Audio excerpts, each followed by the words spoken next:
Hi, I'm Meredith with Nature's Eats. Today we're going to be making Valentine's Day cookies using almond flour.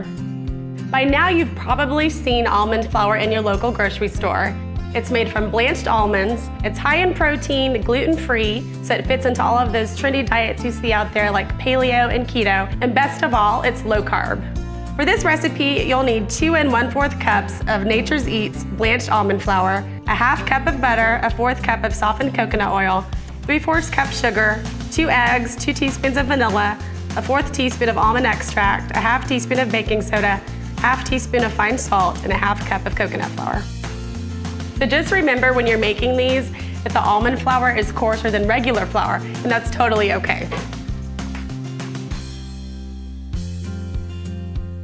Once it's all mixed together and your cookies are cut out, bake them at 350 degrees for 13 to 15 minutes.